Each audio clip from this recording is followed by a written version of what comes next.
Number 2, divide using a rule, estimate, and calculate. Alright, so we're going to estimate. We're going to use a diagram to show 7/8. So we've got this rectangle here. We can shade it 7/8 full. We can shade the next one. 1/4 is the next rectangle. So we want to find out how many greens fit inside the yellow. Well, we can see that 1, 2, 3 greens fit completely, and then there's a partial one. So it's going to be between 3 and 4. And eyeballing it, if you've drawn it correctly, you probably see that this last section is about half of this next piece. So we're estimating that it's about 3.5.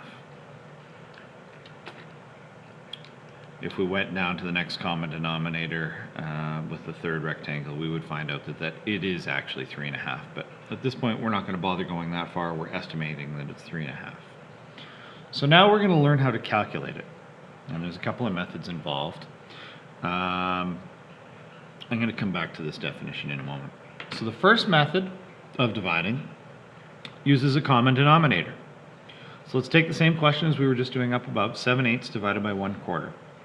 Let's find a common denominator and see what happens when we look at division that way. We have denominators of 8 and 4. 8 is a multiple of 4, so 8 is going to be our common denominator. So we can bring 7/8 down, that doesn't change. Now we need to find an equivalent fraction of 1/4 with 8 in the bottom. Well, to go from 4 to 8, you have to multiply by 2. So if you multiply the bottom by 2, then you have to multiply the top by 2. And 1 times 2 gives you 2. So now we've rewritten our division question as 7/8 divided by 2/8. One of the nice things about this technique is that once you have a common denominator, you can forget about the denominator completely. You can then rewrite it as 7 divided by 2. So here we have 7 divided by 2. And that's your answer. Now, typically, as I said, you wouldn't necessarily leave it as an improper fraction. You'd go to a mixed number. 2 goes into 7 3 times with 1 remainder. So your answer is 3.5. So that's one technique. The second method uses a technique called divide using multiplication. And for that, we need to look at this definition up above, this definition of reciprocal. So a reciprocal means that you can flip the fraction upside down to switch your numerator and denominator. So for example, the reciprocal of 2/3 is 3/2. Instead of being on the bottom, the 3 is on the top. Instead of on the top, the 2 is on the bottom. So you flip them. So for the second method, and this is the more common technique used for dividing fractions, instead of dividing, you just multiply by its reciprocal. So again, back to that same question we've been working on, 7/8 divided by 1/4. You flip the second fraction over, not the first one. You got to be very careful about that. You only flip the second one. So it becomes 7/8, and then the second fraction becomes 4/1 instead of 1/4. So you take the reciprocal, and then instead of dividing, you multiply.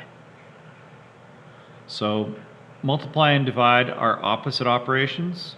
So 1/4, you might think of it as an opposite of 4/1. So you do an opposite here and an opposite here, and it works out to be the same thing. So then this becomes 7 times 4 over 8 times 1. 7 times 4 is 28. 8 times 1 is 8. Now at this point, you could figure out a mixed number. 8 goes into 28 3 times, leaving 4 remainder. So you'd have 3 and 4/8. Then you could reduce that. 4/8 is the same as 1/2. Or at this point, you can say, okay, well, I've got 28 and 8. 4 is a common factor.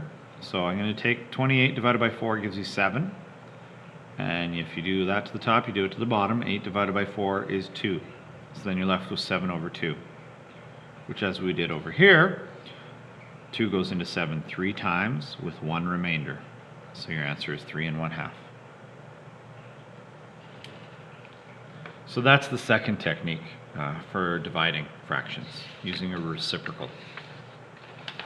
Let's do another example. B here. So 2 1/2 divided by 3 3/4. We can estimate. Well, 2 1/2, that would round to 3. 3 3/4, that would round to 4. So 3 divided by 4, well, that's just a fraction. You can say that it's 3/4. That's going to be our estimate. So, both techniques for dividing, let's try them. Common denominator to start with. Well, 2 1/2, that is the same as 5 halves. 2 times 2 is 4 plus 1 is 5, so 5 halves. Or you can say, well, 2 is 2 2s over plus 2 halves plus 1 half. You can do it that way too. So 2 plus 4. 2 plus 2 is 4 plus 1 is 5. You can do it that way. Or you can do the multiply and then add technique. So that becomes 5 halves. The other fraction, 4 times 3 is 12. 12 plus 3 is 15. So that becomes 15/4. So now we've rewritten our question as 5 halves divided by 15/4. Common denominator, well, we've got 2 and 4 here. Common denominator is going to be 4. So 15/4 can stay the way it is. To go from a 2 to a 4 in the bottom, you're going to multiply by 2. So you're going to do that to the top as well. 5 times 2 gives you 10. So now, finally, we've got 10 over 4 divided by 15 over 4. We can drop our numerators at this point and go straight to 10 divided by 15, or 10 over 15. That's going to be our answer, but that's not lowest terms. 10 and 15, there's a common factor of 5. So 10 divided by 5 is 2. 15 divided by 5 is 3. So our answer is 2/3.